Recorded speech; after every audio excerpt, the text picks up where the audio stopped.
Do you ever have those days or even moments where you are just reflecting on the past and you find yourself asking yourself the question, if I only knew these things sooner, whether it be my healing journey, my relationships, in my job, how I treat my kids, things could have been so much different.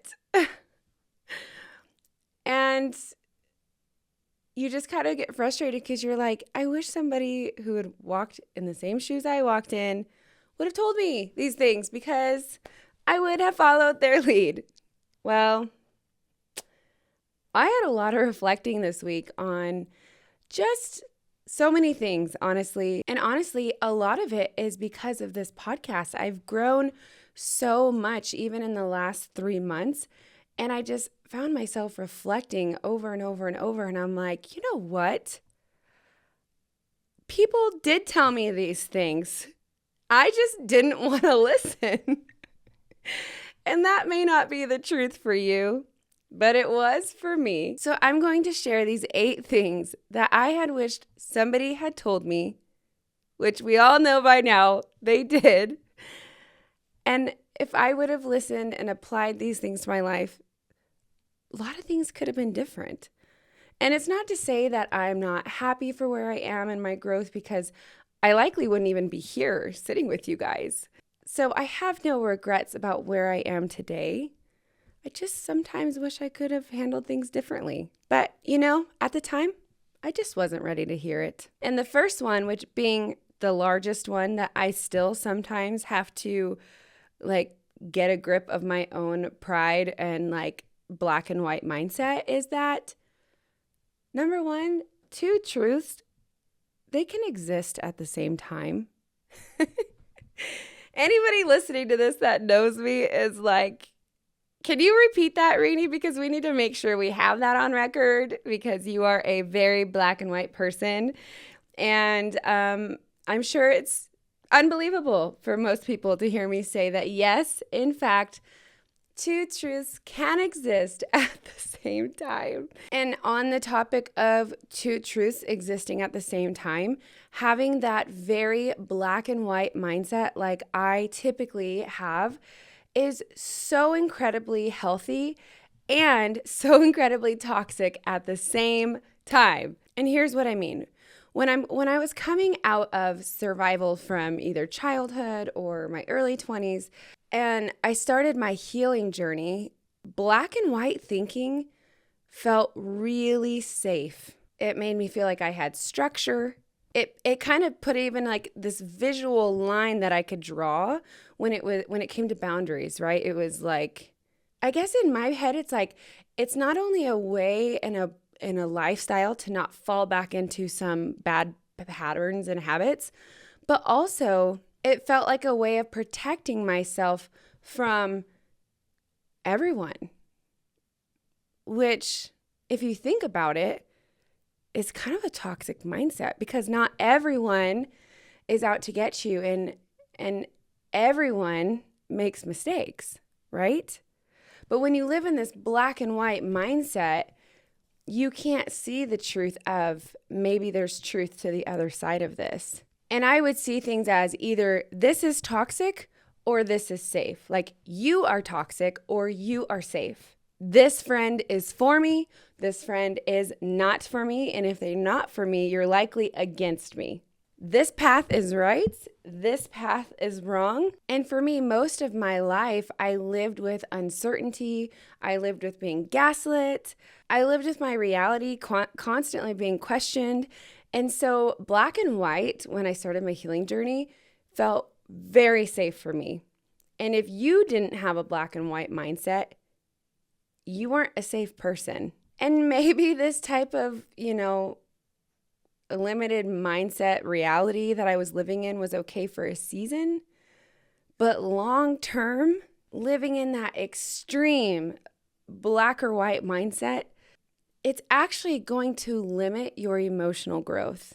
Because here's the thing, and here's what I had to learn, okay? People are complicated. Life is complicated. Healing is complicated. And sometimes someone that you love will do something hurtful. And if you live in a black and white mindset, you're going to automatically categorize them as a bad person. You're going to feel like what they did was a personal attack. On the second side of this is it doesn't mean what they did was okay, right? We're not justifying whatever they did that was hurtful, but that doesn't mean they're a toxic person. And if you are anything like I was, you're probably going to find yourself cutting people off at the very first sign of discomfort, conflict, or feeling betrayed. And it'll leave you stuck in this like victim mentality mindset.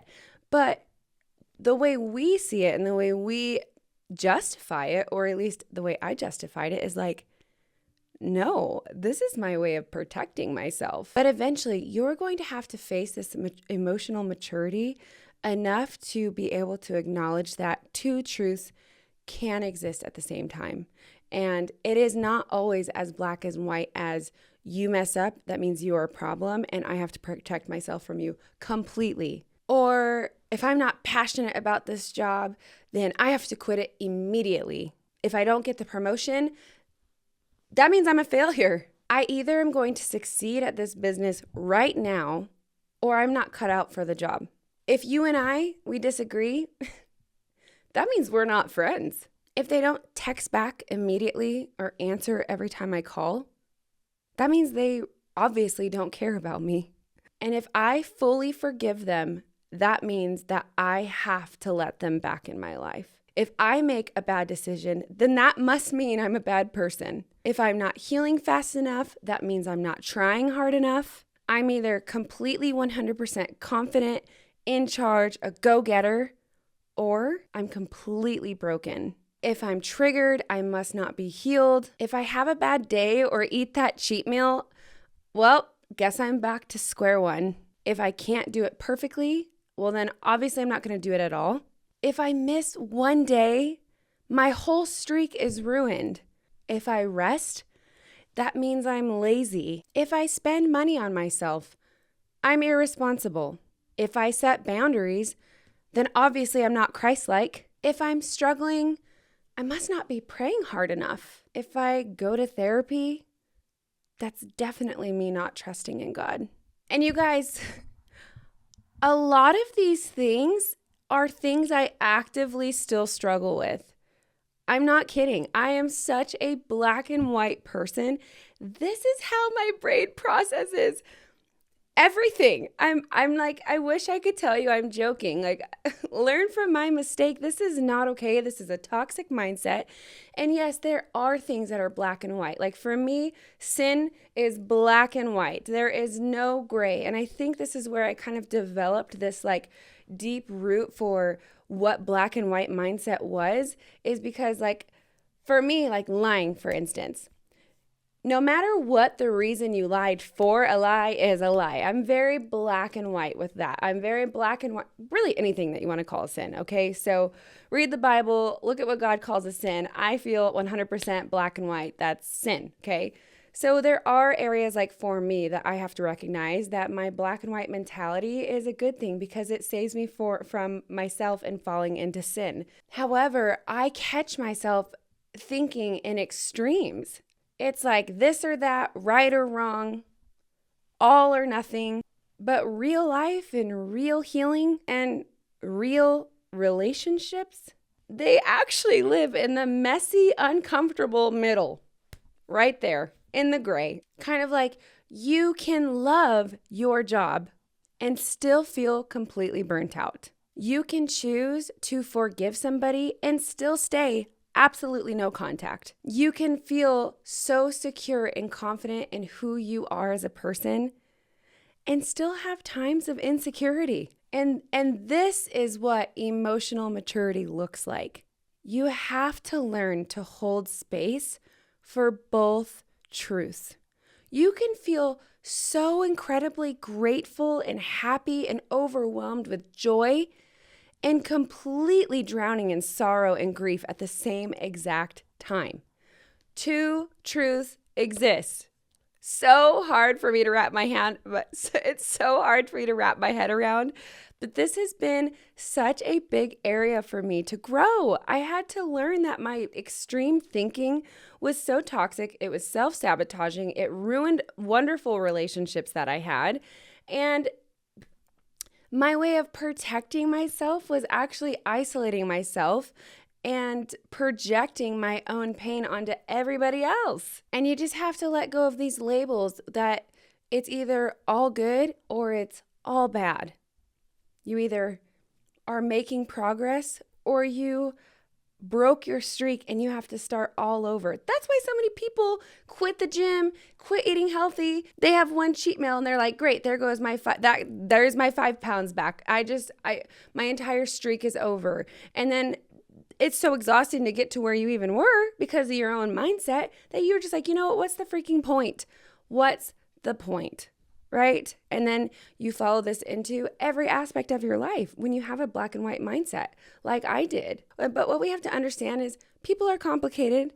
Healing comes in layers, and life is just not as simple as seeing everything through black and white lenses. There are two truths that exist in most scenarios, and you have to hold space for that if you want to grow. Going on to number 2 thing that, honestly, I don't know if anybody actually told me this one. I said that these are things that I just didn't listen. I don't think I ever actually knew this one until I experienced it, which is, drumroll please, healing for a season becomes really lonely. And I wasn't expecting that loneliness. In fact, I thought a lot of my current relationships that I had were just going to get better. I'm serious, you guys. I'm like, my marriage is going to get better. My relationship with some of my family members are going to get better. And I'm healing, I'm growing, I'm learning to communicate, I'm doing all the things.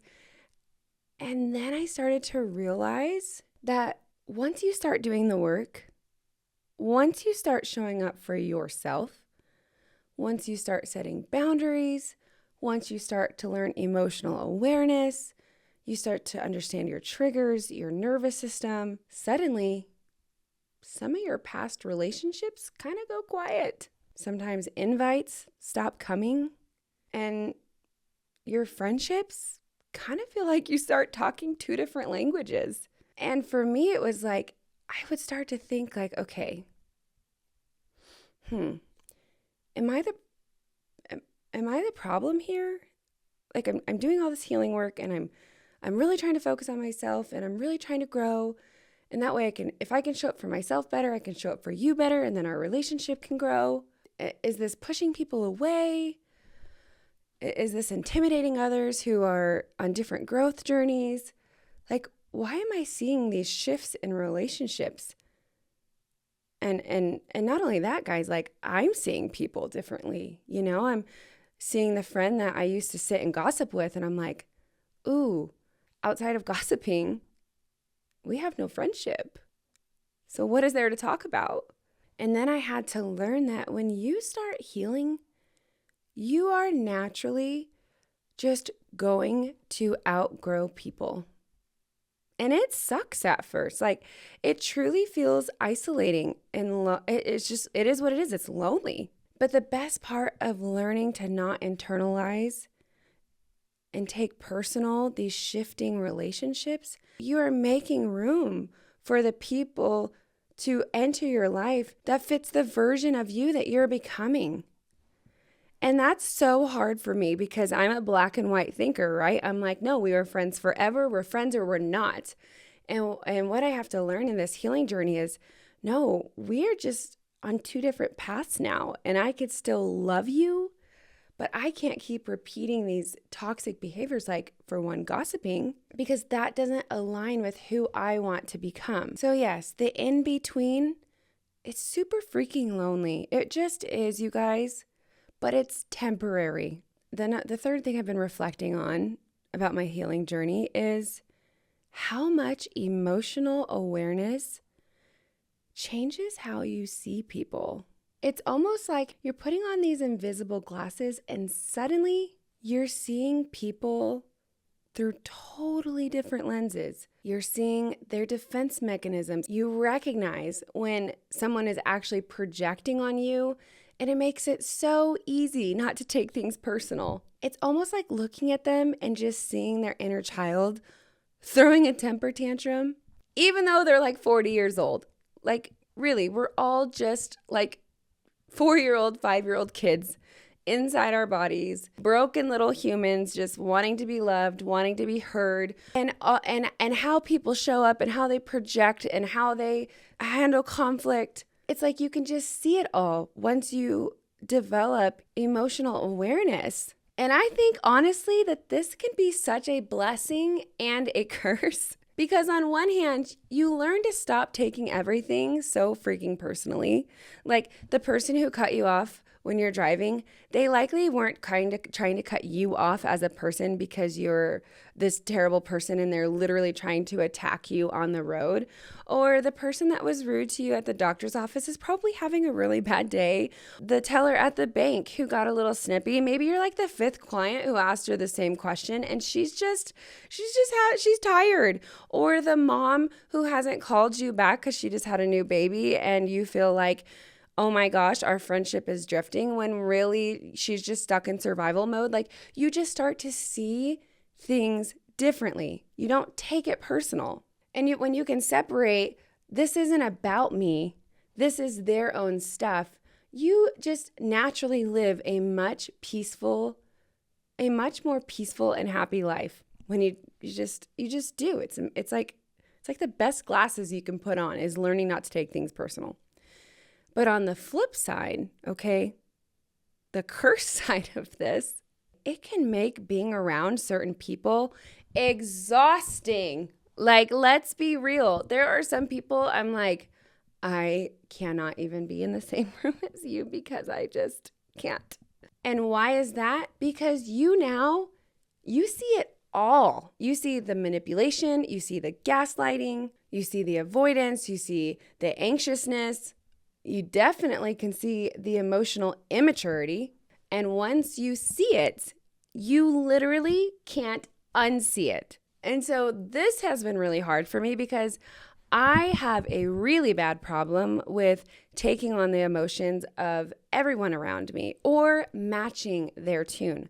Like, let's say the bank teller was a little bit snippy. Well, guess what? You may have started the snippiness, but I'm ending the snippiness. And if you're in the depths of your sorrow right now and you're projecting that on, or even just if I'm sitting with you, I take that on as my own. And so what I've had to learn through this emotional awareness, which leads to my next point, is number 4, empathy does not equal carrying the other person's weight. And this one's for all my fellow empaths out there, because you know exactly what I'm talking about when I say you can walk into the room and you can feel how every person in that room truly actually feels. Like, I think it's such an amazing gift that God gave me that when I'm looking at you as a person, I can tell if you're sad, if you've had a rough day, if you're angry inside, if you're a hateful person. Like, truly, I feel so blessed to be able to kind of recognize everybody else's emotions. But you know how exhausting it is to carry the burden of everybody else's emotions? It's horrible. And I've done it to myself for years. And to this day, it's something I struggle with so badly. And I had to learn, just because you feel for someone doesn't mean you are their emotional backpack. And I used to think that, and I guess I still struggle with this, that in order to be a good friend, partner, or family member, it meant that I was taking on your emotional weight. Like, if you were sad, I wasn't just sad for you. I was actually like sad. That's why I can't hardly watch like any type of shows anymore or movies, because I take it on and I like carry it with me. So if you were stressed, I was stressed. If you were drowning, guess who jumped in with you to drown? Me. But what I've learned is that is not love. Love is, I am going to sit with you in your pain, but I am not going to take on your pain. And how many times with this mindset do we go into like savior mode and try to fix everybody and everything. And we try, because that pain is so uncomfortable for us, we try to make it better because we can't handle sitting with somebody in their emotional pain and their emotional trauma or whatever it is that they're going through. We become saviors, which is so counterproductive. And actually, it's not even what people want. And if they do want that, then they aren't for you. So when we stop trying to fix it for everybody and carry everybody's emotional pain, guess what this does? This gives them the chance to build their own strength. And that was just so big for me because my natural response is to jump in and save you from whatever you are going through. And that's exhausting. I'm like trying to save myself over here, you know? And number 5 that I was reflecting on is when somebody shows you who they are, you better freaking believe them, okay? Not what they said, not what their intentions were, but who they have shown you time and time and time again to be. And this one literally took me up now still learning. I just naturally want to see the best in people. Okay, you guys, this is literally my black and white mindset. Okay, it was either I was cutting you off and you were toxic, or I give you so many chances. Do you see how I struggle with that black and white mindset? It's so awful. It shows up in every area of my life. And so me and her, we're just fighting constant battles. But I had to learn is that you have to believe people when they show you who they are, not who you'll hope they'll become, not when they're on their best behavior once every 6 months, but who they constantly show up to be is who they are. You can't fix them. You can't change them. So stop trying. And does this mean that you hate them? Absolutely not. Does this mean you have to give some dramatic exit speech? No. This means that you have to adjust their access to you accordingly. That's all. You have to learn boundaries with people who show you exactly who they are. And sometimes those boundaries mean no contact, and that's okay. It's okay to cut ties with people who harm you regularly, okay? And at the end of the day, the two truths that exist in this aspect is, let's say my mom, for instance. Will I always love my mom? Yes. Is she allowed access to me or my kids? Absolutely not. Will I always probably long for a relationship with a mother? Yes. Does that mean I have to allow her into our lives over and over, trying to build what I already know she's not capable of building? No. So this is exactly where the two truths can exist, right? We need to believe people for who they are, and that doesn't mean we don't love them, and that doesn't mean that these decisions and how we adjust our boundaries and their access to us, it doesn't mean it's not going to be painful, okay? But this is how you protect yourself. And the 6th and probably most important part of my entire healing journey is, what's your part in your own suffering? So now we're turning that mirror completely around, because yes, people hurt us. Situations may be completely unfair, but at some point, you guys, you have to ask yourself, am I keeping myself stuck? Am I choosing to replay the same story over and over and over in my head? Am I avoiding the hard choices because it's easier to sit in what's familiar? Which, remember, we talked about in the previous episode, that's comfort in the chaos. This doesn't mean that you have to blame yourself for what happened to you, but you have to take radical responsibility for where you are today and for what happens next. And trust me, this one, especially over the last 3 or 4 days, I've had to sit with you guys. And let me give you an example, okay? Most of you may know that I'm a real estate agent. And I got into real estate because of my own experience buying a house.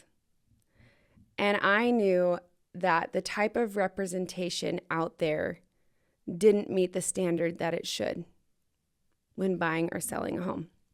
So I got into the industry to make a difference. Okay, that was why I even joined real estate. I never in my life ever considered real estate before I bought my own home. But I'm like, if this is what's out there, Mama Rini's going to show up, okay? That is my mindset.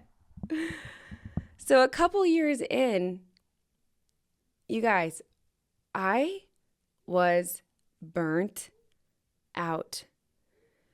People have no idea how much and how hard real estate agents work. And a lot of the time you work for free. Okay, there are countless buyers that I have worked with.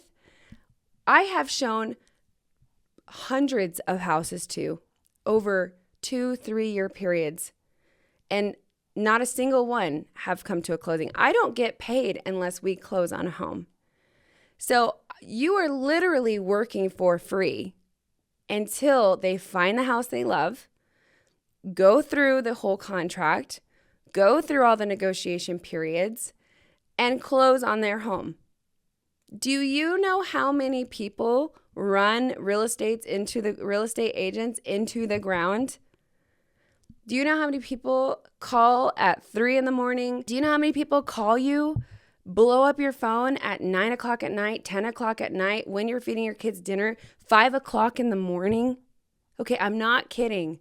It burnt me out. I was like, how do people do this? Like, the average person who doesn't know anything about real estate, which is how I was when I got into real estate, I was in disbelief of how much work goes towards not getting paid. It's unbelievable. Okay? So I almost quit until last Sunday. Listen, you guys, I had till midnight on Sunday to pay my MLS dues. And I gave myself that deadline. I said, by the time I have to pay my dues, I'm either all out or I'm all in, because my black and white mindset, we've already talked about this. We don't need to bring it up again, okay? So I'm either all in or I'm all out, and we're going to decide by Sunday. And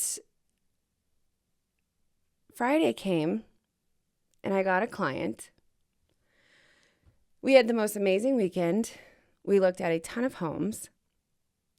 And I got to thinking about my past with real estate. And remember, at the beginning of this episode, I said that a lot of my growth has come through this podcast. Like, I thought I was healed and healing really well before I started this podcast. It is tenfold since starting it. I was reflecting this weekend, and I'm like, what part do I have in this suffering? And I'm like, holy shit. I'm almost entirely to blame, because people treat you how you allow them to treat you. I had zero boundaries with real estate. Zero, okay? You called me at 2 a.m. Guess who answered? If I told you in the beginning that I didn't take calls after 6 because I'm spending time with my 3 children, guess who answered your call at 6:30? Instead of showing you 3 homes on a weekend, I would show you 12 homes, and I wouldn't see my kids. Instead of recognizing red flags in clients, from the very beginning, I would see red flags of, I don't think this person is probably ever going to buy. I would still show up and show them house after house after house, wasting my time, wasting their time, wasting the seller's time. Oh my goodness. It's like, I took listings where they literally told me, I just want to see if it sells if I put it on the market, but we're in no rush to sell our house, which means they have no motivation to sell. So I put so much money and effort and time into getting their house sold, and they didn't really want it sold. It's like I was the only one to blame for how I showed up in my career. And that doesn't mean real estate doesn't come with massive amounts of emotional ups and downs, because it's one of the largest transactions of your whole life.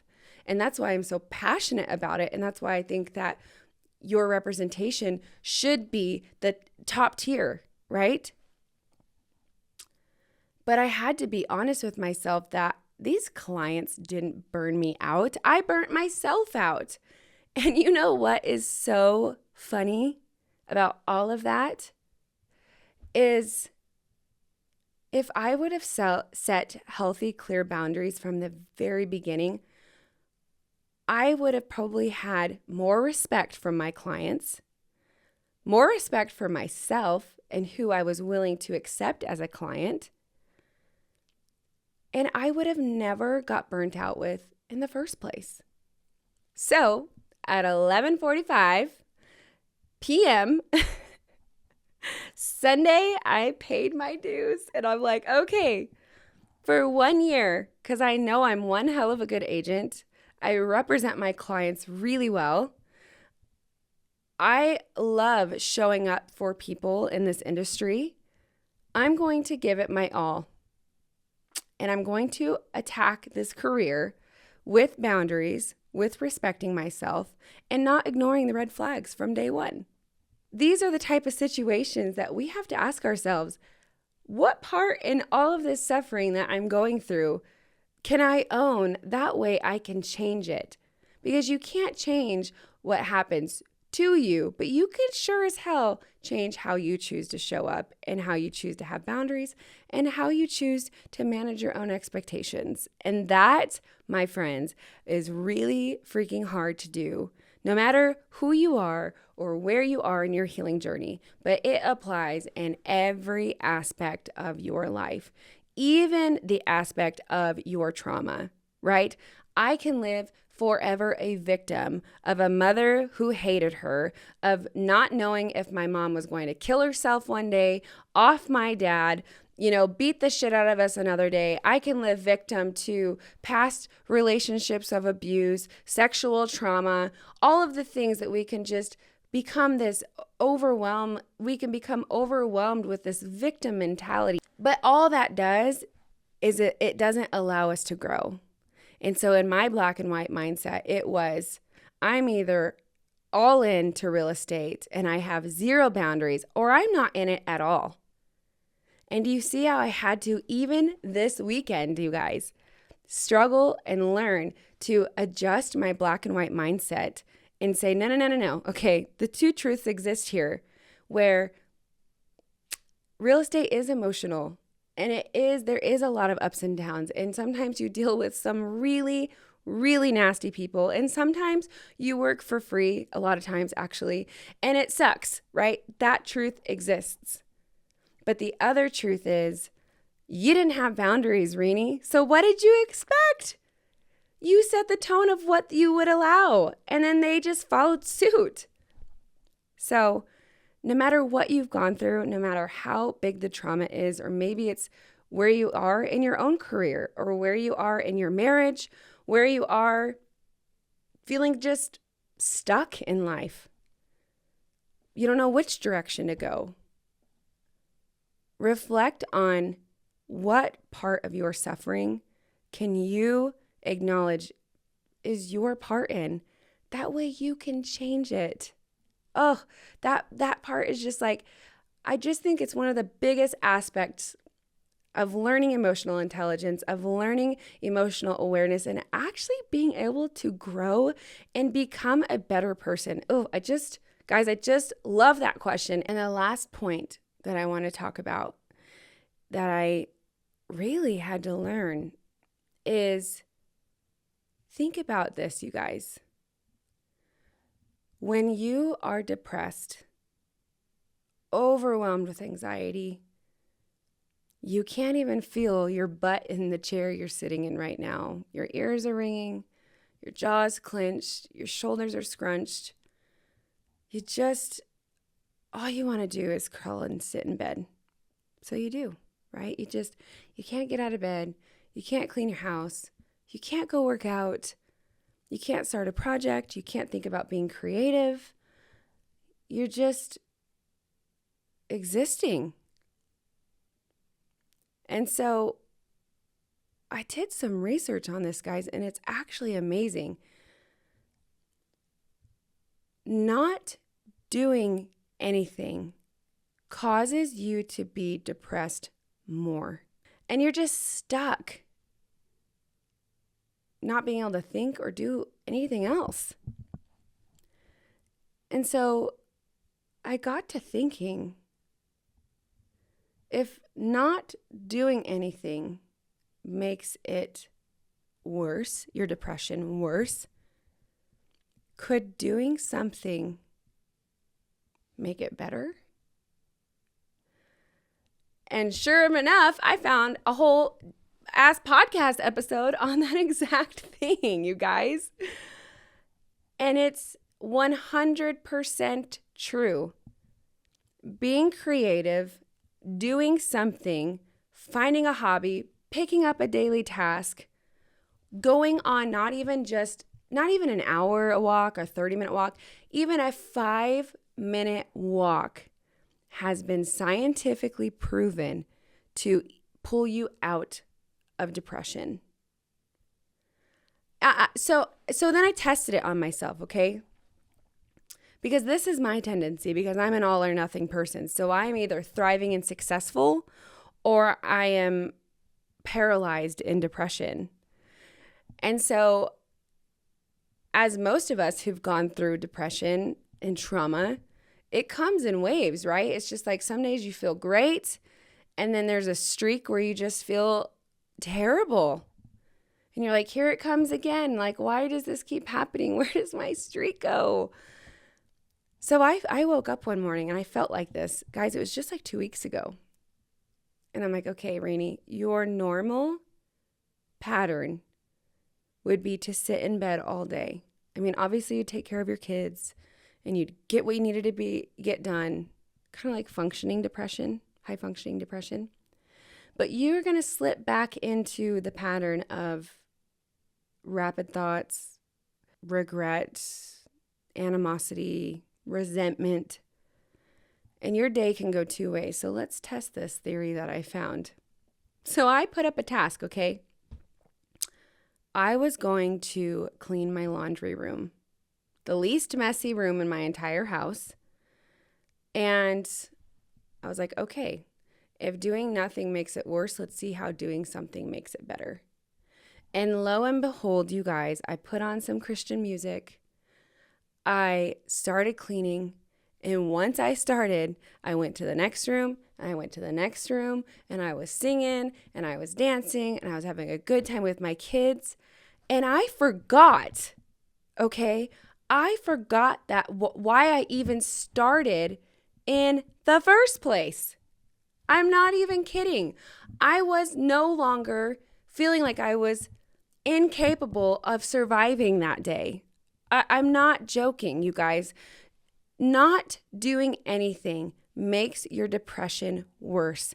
So on your good days, what I'm going to tell you is make a list of small tasks that you know that you can start and finish. Find a project. Maybe it's crafting.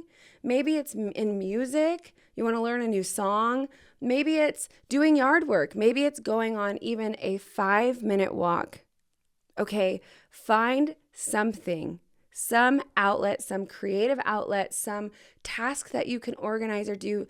Don't try to do all of it and just overwhelm yourself, okay? Make a list.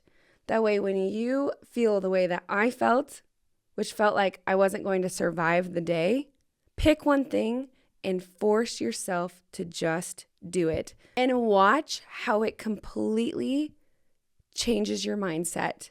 So I'm not saying that action will cure your depression and you won't have times of this like coming back. But sometimes the most healing thing you can do is just doing something. Motion creates momentum. And just think about that. You know the downward spiral, right? You sit on the couch, you scroll your phone, you feel like shit, and then you start beating yourself up for feeling like crap in the first place, and then you just continue to do nothing. And then we wonder why we feel worse. So I want to encourage you to break the cycle and test it for yourself. Find a small bit of motion that you can lean into for the momentum. So yeah, that's it for today's chat, guys. I was reflecting on all of these things this week, and some of them, I was salty because I'm like, why didn't anybody tell me this? And then I realized, okay, people did tell you these things. And then some of them are just growing pain that you learn along the way that you wish people would talk about. And before, like I said, I likely wasn't ready to hear a lot of these truths. But if you're here today and you're listening, I bet you're ready to hear these truths. You don't have to sabotage your real estate career. You don't have to sabotage the relationships in your life or the progress you've made with your health and your fitness and your mental health. You are growing and you are healing, and you're actually doing a hell of a lot better than you think you are, even on the days it doesn't feel like it. All right, guys, I love you so much. Thank you so much for tuning in. And if you're here because somebody sent you this episode, just know you're in a safe space, and we're all just learning and growing and just trying to figure out life together here on Talking Without Permission. And I am just so glad that you and I have found each other.